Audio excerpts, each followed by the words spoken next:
لكن في التاريخ ما دعين درجة لإيب سنة هي هذا كهر هذا درجة الصومالية واللي إيب سده حديك هذا ربطه دوركم بعد بحنيسة لواكم بعد بحنيسة عشان له هذا ربطه واحد بحنيسة شنكم بعد بحنيسة جنرك هذا بحيث أو حاول تونكم بعد قادنيسة جنرال هذا ربطه حتى تونكم بعد يد قادنيسة أما لو تونكم يد بحنيسة جنرال بعد نقونيسة سو 4.5 لو ما قاعد مرك ما لو قاطه 4.5 واحد قاطه من جيران هذا دي هذا ciidamada dawladda haddii qabiilka hataa meesha jooga aad ka soo jirto waa dhibi kartaa lacagta ma taas ma horta business waxa saraakiisha waxaan qaadanayo iyo dadka ku xeeran dee ayaa waxaan qaadanayo ninka waxa weeye wasiirka gaashaandhig labadooda waxa u dhaxayso muraayad yar oo ay maaragtay kaniisadii calaamadeeda ku sawiran istilaabti leh ba ku sawiran oo mucatabkii sidiisii ah maxaa loogu dan leeyahay marka waxaa loogu dan leeyahay Abiy Ahmed wuxuu dirayaa fariin wuxuu u dirayaa dadkiisii marka waa fariin baa la dirayaa waana wax loogu talagalay waayo qof kasta wuu arki karaa assalaamu calaykum daawadayaal idin lahaantiina meel walba adduunka aad ka joogtiin waxaa halkan mar kale nala joogo injineer Capitano Idris oo aan ka wareysan doono xaaladda Soomaaliya sidaad la socotiin Soomaaliya iyo Ethiopia ayaa ayaantan dambe siyaasadooda isku soo dhawaatay kadib markii waqti badan aad ay u kala fogaayeen injineer soo dhawow Soomaaliya iyo Ethiopia aad ay isku soo dhawaadeen waxaa dalka imaaday ra'iisul wasaaraha Ethiopia Abiy Ahmed arintaas ka waran بسم الله الحمد لله رب العالمين وبه نستعين على أمر الدنيا والدين صلى الله عليه وآله وأصحابه ومن تبعه بإحسانه إلى يوم الدين الصوماليا إثيوبيا اسمه سو دوان waxa isu soo dhawaaday Xasan Sheikh iyo kooxdiisa iyo dawladda Ethiopia Soomaalidu ma ahan Xasan Sheikh hadda dawladnimadii Soomaaliya uu burburiyay maamulka Jubbaland la baxay hadda maaragtay kama tirsana waxa uu ka shaqeynayana shughul kuma leh maamul goboleedka Puntland oo maamul goboleed aad u weyn dowladda federaalkana ka horeeyay isaga laftiisa waxa weeye maamul ahaan hadda lama hoos yimaado safiyan oo hadda xiriirkii way u jareen iyaga sheegtay marka midda labaad balcad oo xaafad muqdisho ka mid ah qofkaan aqoon magaalada balcad iyo xamar markii laga tiriyo kilomitir eber fiad meesha la yiraahdo waaye waa xeebta dhowr boqol oo mitir u jirto markii laga tiriyo ayay 30 kilomitirta marka muqdisho hadda ilaa 25 kilomitir way sii fogaatay oo balcad bay u sii dhawaata marka balcad iyo meesha la yiraahdo muqdisho waxa laga yaabaa 1 kilomitir 2 kilomitir oo bannaan inaysan jirin waa la deganay marka suuragal ah balcad mustaqbalka dabcan way isku darsamayaan oo dee sida magaaladeena hadda Esba iyo Fanta iyo Helsinki waagi hore way kala fogaayeen laakiin hadda hal magaalo isku noqdeen way isku darsameen saasoo kale noqon doona mustaqbalka marka magaalo noocaas ah oo sida ugu dhow magaalada Muqdisho ayaa al-shabaab qabsadeen maalin Muqdisho meeqa kilomitir u jirtaa markii oo bartamaha magaalada laga soo bartamaha ma ahane kilomitir ibar meesha la yiraahdo waxa way waa xeebta agteeda waa magaalada Muqdisho muqdishadii hore laga hadlay muqdishadii hore aad bay u yarayd marka muqdishadii hore meesha la yiraahdo kilomitir 0 waxa la yiraahdaa waa fiat baa la yiraahdaa dadku way garanayaan dadka muqdisho degan safiyan marka fiat dekada maartay meesha la yiraahdo sugunta liido dhowr boqol oo mitir bay u jirtaa waa meesha xeebta aadii safiyan marka halkaas laga tiriyo bay 30 kilomitirta laakiin de muqdisho waxa la sii soconaya ilaa 20 kilomitir ka badan yaa hadda la sii soconaya de safiyan markii la fiiriyo inta u dhaxayso muqdisho iyo balcad ugu banaan ama waa 1 kilomitir ama waa 2 kilomitir marka maxaa leedahay al-shabaab mar walba halis ugu jirtaa of course marka taasna magaaladii caasimadda ahaydna sidaas al-shabaab uga adeeganaya markii uu shaydaankan weyne abi axmed uu xamar imaanayay gantaalaa lagu garaaco ama madaafiic bay ku garaaceen marka dowladnimo meeshuu joogana saasuu ka yahay maamuladiina saasuu ka yahay gobolada waqooyi somaliland waa horey ba yidhahda anagu waaba go'naybo intii kalena dee waad aragtaa meeshay sii maraya marka xasan sheekh marka dowlad soomaaliyeed oo mataqaanaa etoobiya heshiis la gelayso ama la geli karto ma jirto dowlad soomaaliyeed ma jirto yaa diidaya waxaa diidayo xeerkii lagu soo dhistay ee 4.5 markii loo qaybsho masalan hadda prime ministerka oo kale wuxuu ka soo jeedaa 4.5 markii qayb buu ka soo jeedaa laakiin labada maamul goboleed ee asaga ama uu ka soo jeedo ama dareerkiisu ay ka tiri labaduba dowladda way ka baxeen oo shaqul kuma leh waa dagaalkii hadda waad arkaysay dee raas gamboni puntland waa arkaysaa inaanay shuqul ku lahayn marka waxaad garanaysaa xeerka markii la fiirisho wixii wax lagu soo dhistay markii la fiiriyo ee qabaaliga ahaa dee qabaa'iladii soomaaliyeed dowladda federaalka hadda kama tirsano markii la fiirisho jubbaland markii la fiirisho maanta maxaa jirtay waraysi oo bixiyey madaxweynaha jubbaland axmed maxamed islaam axmed madoobe wuxuu ku sheegay waraysiga su-aalo la weydiiyey wuxuu ku sheegay qabashadii maxkamaddii gobolka banaadir ee sheegtay in lagu soo qabto axmed madoobe iyo midoo asiga sheegay in xasan sheekh lagu soo qabto marka su-aal laga weydiiyey wuxuu yiri xasan sheekh iyo kooxdiisa inay aniga soo qabtaan waxaa ka dhow in aniga ayaga soo qabto marka adig ka military ahaan ka siyaasi ahaan arrintaas ka waran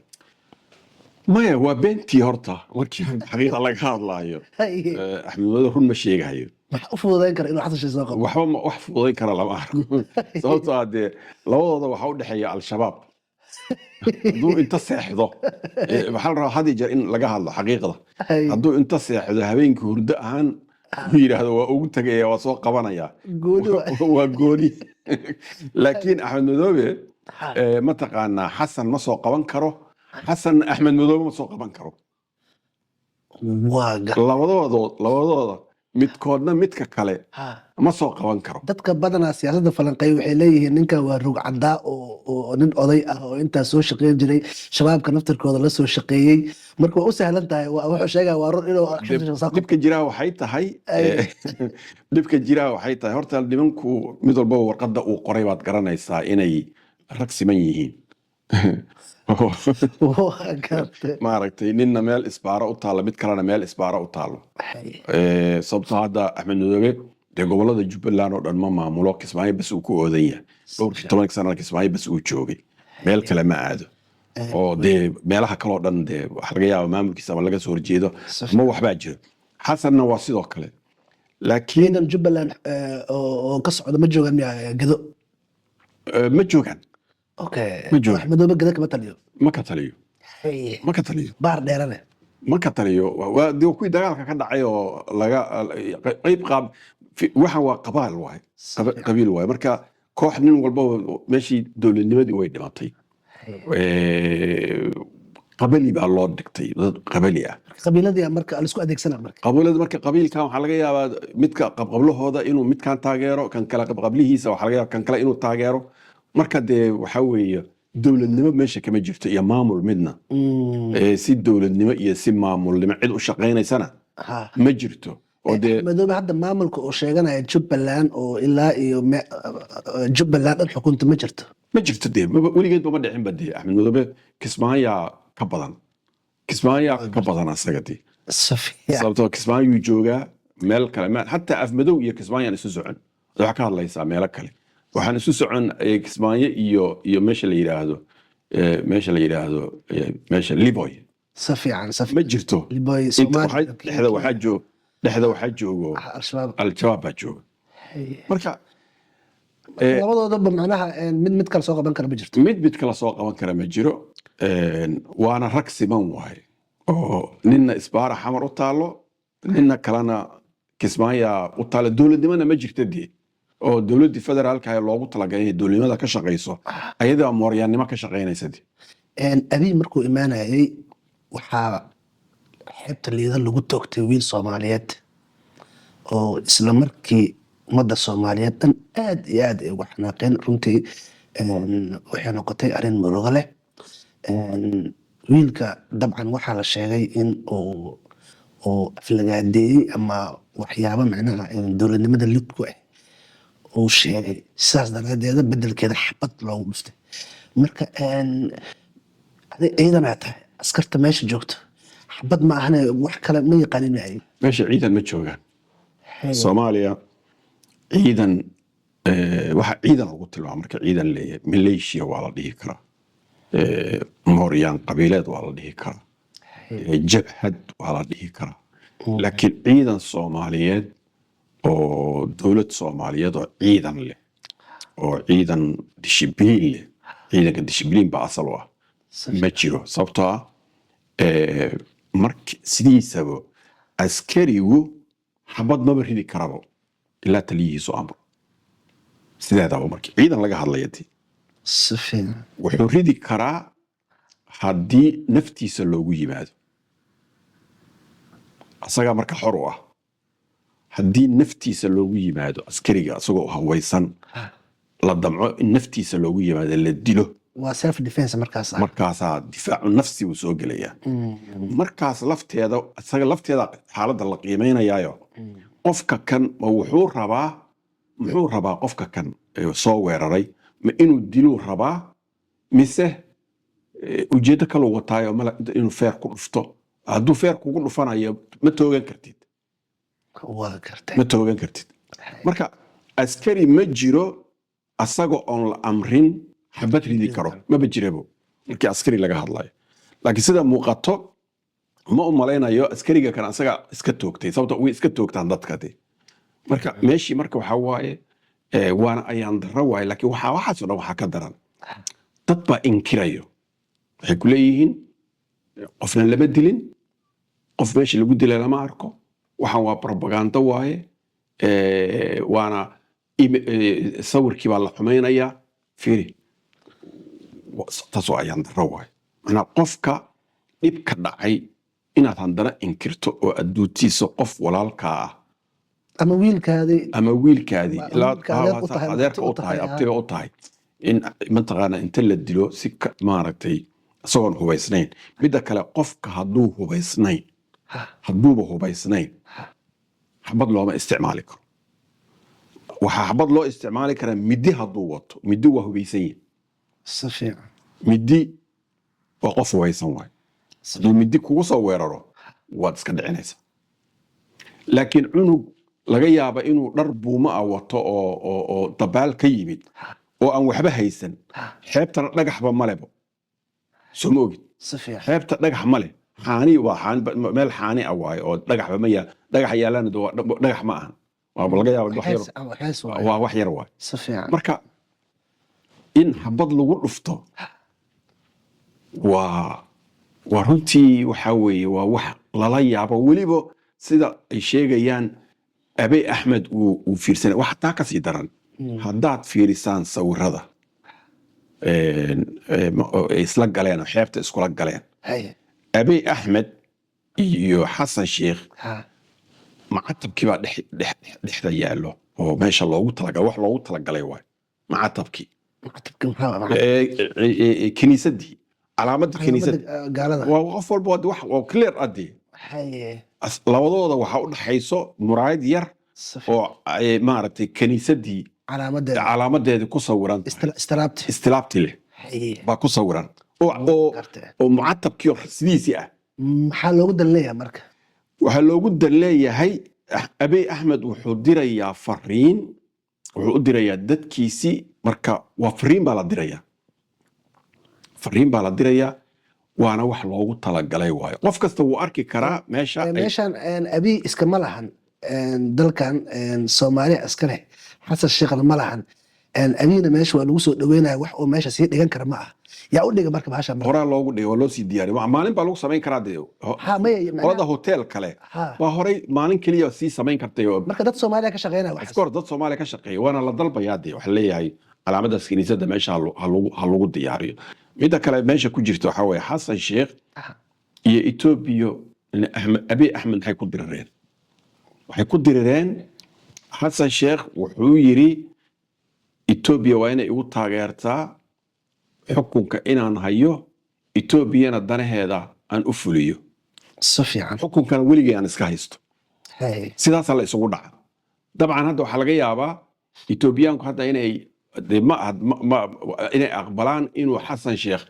Muqdisho ka taliyo sababtoo Xasan Sheekh uma baahna meel kale wuxuu rabaa villa Soomaaliya dhaqaalahaas la iska gurto dekedan iyo airportkan Axmed Madoobe 15 sano ayuu deked iyo airport iyo magaalo iska haysta canshuurta laga qaato ayaa ku filnaatay asagana Muqdisho ka badantay Xasan Sheekh Muqdisho ka badantay Muqdisho dhaqaalaha dad Soomaaliyeed ku baraarugsan yahay intaas marka inay ku baraarugaan iyo inay ku baraarugaan ayagay jirtaa engineer haddaan ku weydiiyo qof Soomaali ah oo Ethiopian jecel ma jira ha qof Soomaali sheegto waxaa jiro aniga waxay ila tahay markaan fiiriyo dadka Soomaalida ah waxaa jiro laba group dad waxaa jiro Soomaali ah laakiin waqtiga kana aad moodo qofka hadduu ka shaqeeyo مثلا qofka daraagiska ah wadamada adduunka waxa ka dhaco qof daraagis ah oo darooga cabo oo hooyadii iyo aabihii ku dilo shilaya si fiican Soomaaliya way ka dhacdaa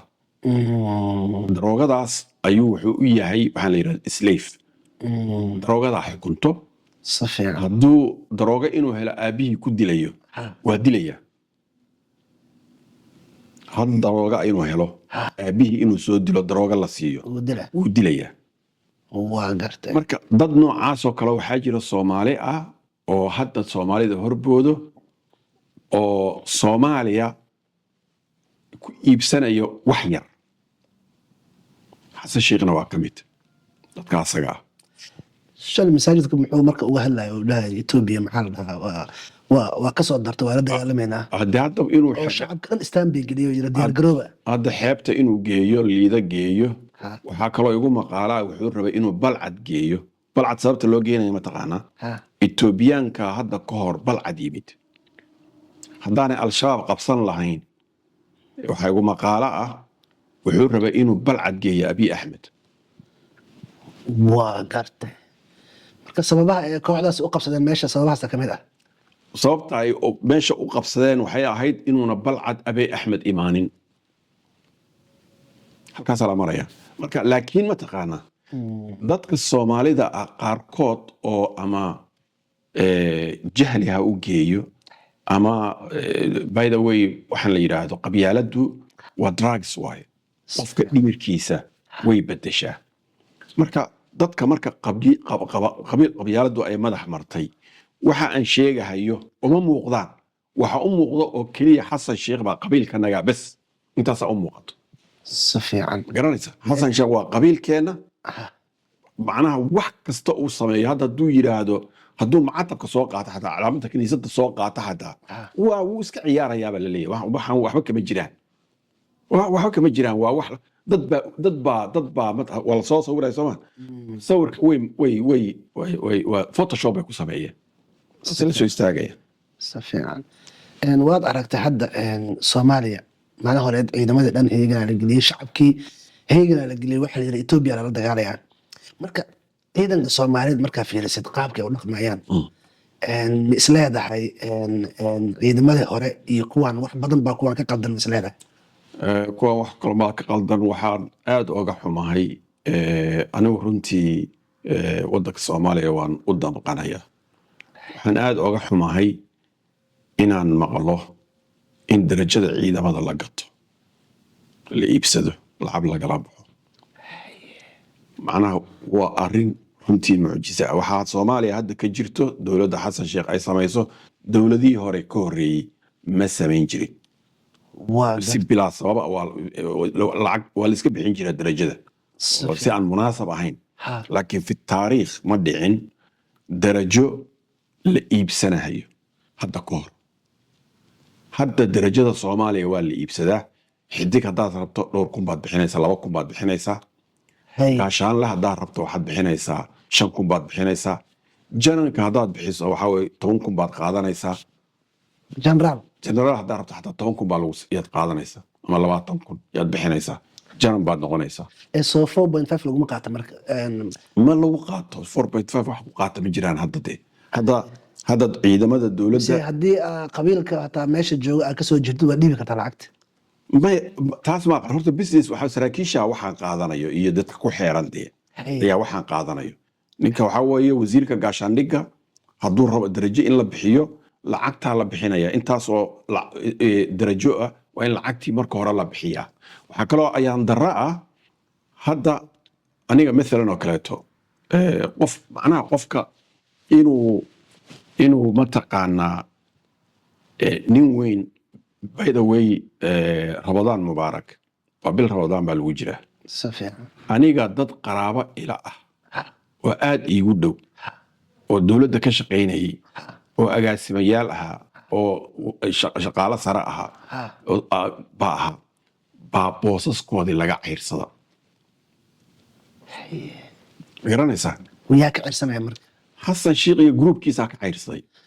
arrintaas wax caddeyn ma jiraan. wax caddayn waayo waxaan kuu sheegayaa 700 oo qof oo keliya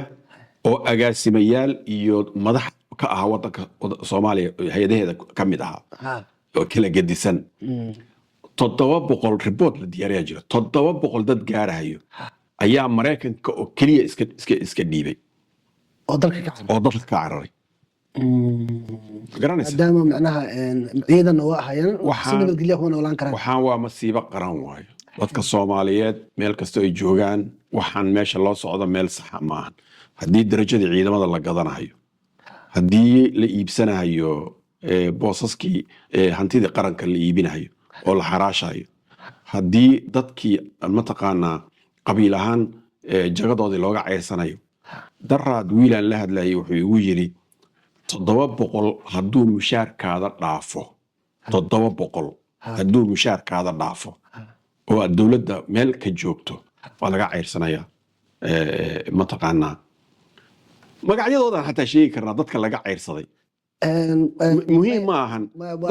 dadka laga ceyrsaday oo aniga qaraabada ila ah magacyadoodan sheegi karnaa. wax ma ahan oo magaciisa injineer mar kale noo sheegi doontaa arrintan si fiican u soo baaraynaa. waxaan rabaa inaan ku weydiiyo marka maxaa jiray xidiglaha meeqa waayad 2,000 weeyaan lagu yiri 2,000 baa la siisanaya adoon weligaa waxba oo reer miyi ah 2,000 baa xidig siisanaysaa. marka ninka gadanaya marka mushaar baa loo qoraya. nin dalka jooga mise nin meelahan jooga waa meel kastay joogaan dibadda asagoo joogu iibsanaya mushaar baa loo qorayaa. laakiin macnaha dalkii ma aadayo dalkii asagoo mataqaanaa dibadda joogo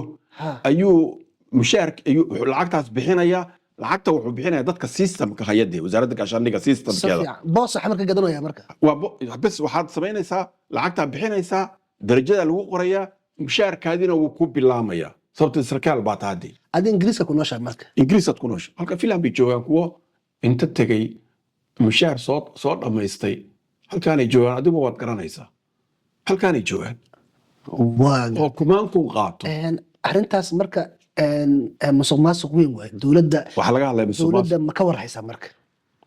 dowladda iyadaa samaynaysa waxaan. xasan sheekh baa samaynaya dhulkii dowladda ay lahayd iibsanahaya Soomaa dadka ka barakicinaya ka burburinayo masaajid ku yaala duduminayo. waxay ka hadlaysaa xasan sheekh baa waxaan samaynaya iyo familkiisa reerkiisa. laakiin general marka walba soo lama ogaan karo inuu waddanka ka maqan yahay oo haddii kii hayay ciidamada dadka dowladda federaalka hadda u shaqeeyo oo shaqaalaha u ah ama hay-adaha reer galbeedka u shaqeeyo intooda badan bannaankay joogaan. qofku waa tegayaa Soomaaliyuu tegayaa lacagtuu soo habaysanayaa. waxaa la samaynayaa guri baa xamar ayaad ka kiraysanaysaa. xamar baad guri ka kiraysanaysaa ama meeshaad joogtaad guri ka kiraysanaysaa. heshiiska gurigaad gelaysaa contracti waxaad u geynaysaa hay-addii maaragtay dowladdu ay kuu dirtay ee mushaarka kuu qorahayay ayaad u geynaysaa markii aad u geyso qof degan baa tahay guri baad ka kiraysata sooma bes waad saxiixaysaa mushaarkaadii waa kuu bilaabaya 5,000 6,000 7,000 baa lagu bilaabaya gurigu waa 700 800 waaye gurigaadaad kiradiisa baad iska bixinaysaa mana degenid ama qof kalaad kasii kiraysanaysaa ma garanaysaa ninkaas marka waaba taajir waa taajir waaye maraykan buu joogaa waxaan arkay baan anu ka hadlaya ma ahan waxaan maqlay indhaha waxaan saaran ka hadlaya waxaan anigu arkay anoo Soomaaliya joogo 2020 waan arkay waan la kulmay halkaana way joogaan Finland way joogaan wadan kastana way joogaan waxaa xasuustaa dowladii Maxamed Cabdullaahi Farmaajo oo ra'iisul wasaare khayr oo ka ahaa ra'iisul wasaare ka ahaa shaqaalaha xafiiska ra'iisul wasaaraha wixii dibadda ku maqan dhan waqtiga loo qabtay ay ku soo laabtaan haddii ku soo laaban waayeen mushaarkooda in laga kansalo hawshan meesha ku dhimaato waxyaabahaas oo kale ma sameeyaan miyaa dowladdan marka meesha hadda waa lagu kala tagan ku ori wax hadda Soomaaliya laga sheegayo ama ka jiro wax qof bini aadama oo inaba suuraysan kara ma waxa Soomaaliya hadda laga sheegay inaba wuxuu suuraysan kara ma waxa ku ori hadii guri had fiiri dad waxa jira Soomaaliya u guuray wasoo cararay wasoo qaxay waxa soo qaxay waxa way lacagtii wadanka uu lahaa oo dhan waxa la geeyay wadamada dibadda lagu qaadanaya especially wadanka Kenya la yiraahdo sida lacagtii Soomaaliya oo dhan ma taqaanaya adiga dhan waa ka shaqeynaa meesha xagee tageen wax walba xagee tageen hadda shirarka iyo seminaarada intii yarada farmaajo uu joogay farmaajona wakiil ahaa maajo ka soo bax dad waxaa jiro dowladnimada Soomaaliya u arko inay wax walba waayeen hadday dowladnimo timaado waxay u arkaan inay wax walba waayayaan dowlad la'aantay ku bulaaleen wuxuu rabaa inuu dhaco dilo boobo haddana uu noqdo nin mas'uul mana soconaysa dowladnimo hadday timaado ma garanaysaa marka arrintaas marka wadanka Soomaaliya anigu ma garanayo Soomaalidu waxa ay sidaan u sameynayaan ama sidaan raalli ooga noqdeen anigu waan garan lahaa war arte markii laga soo bilaabo 25 sano la maraya waliba 2000 hadii lagu daro waa 26 sano la maraya 26 sano meesha aan maanta taagana inaan istaagnaano 26 sano adduunku wuxuu gooyay 500 sano in aan la goyn karin ba adduunku gooyay maxaa yeelay technology baa yimid waxa la yimid wax walbo baa yimid wixii waagi hore lagu qaban jiray 10 sano ama 50 sano maanta waxa lagu qaban karaa asbuuciyo waa lagu qaban karaa asbuuciyo lagu qaban karaa safiican engineer waa usoo laabayna taas haddii aan u baahno dadka magacooda waa heli karnaa Soomaa dadkan arrin weyn waaye arrin musuqmaasuq waaye haddii dowladda federaalka Soomaaliya naftirkeeda ay ka shaqeynayso musuqmaasuqa noocaas ah waa arrin weyn marka dadkan haddii loo baahdo dad la heli karo miya dad la heli karo Mareykankii tuuran yihiin halkaanay joogaan oo dalkii ka carareen dalkii ka carareen ha qaxooti bay isu dhiibeen waa gad because qabiil iyo qaar kale oo joogo oo mushaar qaato halkaan nala joogo because of qabiyaala darteed dowladda mushaar ka qaato dowladda mushaar ka qaataan ama hay'adaha Mareykanka bay ka qaataan mushaar yurubna mushaar ka qaataan halkaan uu jooga 10,000 waxa laga yaabaa inuu 7,000 qaato halkaana waxa weeye mushaar kale uu ka qaataa ama غير بوقاتايو reerka waa loo biila waana jooga bishina waxa u soo dhacaysa akoon Soomaaliya waxa ugu soo dhacayo 10,000 5,000 6,000 baa ugu soo dhacayso engineer aad u mahadsan tahay